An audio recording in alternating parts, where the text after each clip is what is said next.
Hi, my name is Alicia, and welcome to Mess to Masterpiece. I'm so excited that you decided to join me today as we talk about POTS, or Postural Orthostatic Tachycardia Syndrome. So, what in the world am I even saying? What are those letters? It's POTS, POTS. And so it affects the blood flow. That's the kind of the general term for what it does. And so it can cause people to get dizzy or lightheaded, having even fainting episodes, especially when you're standing up. If you go from especially like laying down to standing up, or laying down to sitting up, and sitting up to standing up, or if for standing for long periods of time, it can cause problems.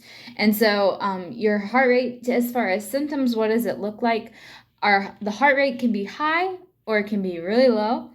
And it's kind of all in between. But again, with the same thing with blood pressure, sometimes it stays high, sometimes it's low, sometimes it's bouncing between the two. We have problems with temperature deregulation. I'm cold all the time or hot all the time. We're trying to figure out the right temperature or layers to put on. Brain fog is also another thing that occurs with POTS. Headaches, insomnia, excessive or no sweating, as well as a shakiness as well. And that can be caused by the fainting or separate as well. Discoloration of the hands and feet were another huge sign for me personally when I was in the process of being diagnosed with POTS. It almost looked like that they were like blue or purple because the blood pools and it goes all to one area and it doesn't circulate throughout the body. So that's pretty common as well. It's difficult to diagnose because a lot of the times doctors like to look for its consistency over years of time. If you have one fainting spell, they're not immediately going to say it's POTS.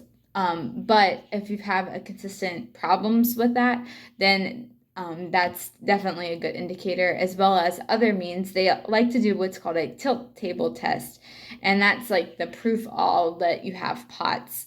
Some doctors would rather not, or they don't have the means to be able to do that, or would rather not, depending on the fragility of the patient. For somebody like me, I haven't even had the POTS, like the tilt table test, because the doctor is afraid that it would make me like code or something crazy. So he's like, we know you have POTS, and so he treats it. So it's different for everybody and different doctors as far as textbook what happens. And that's very similar with the treatment options. You have the basic things that you can incorporate in your everyday life, like drinking more water. Dissolvable salt tablets are also another doctor recommended thing, as well as the naturalistic people they recommend. So fluids are so key when it comes to POTS. I know that most of my POTS episodes and passing out spells have nearly always gone back to in some way that I was dehydrated, and so that's key, especially because I can't eat. I have to make sure that I'm drinking a lot. Also, they have things like compression stockings, and so that helps with blood circulation as well. As well as it's important to make sure you're checking your heart rate and blood pressure. Sometimes I know several people, and it's getting more and more like that for me as well, that I don't even know when my blood pressure or my heart rate drops, or like it might be 150 and I can't feel it.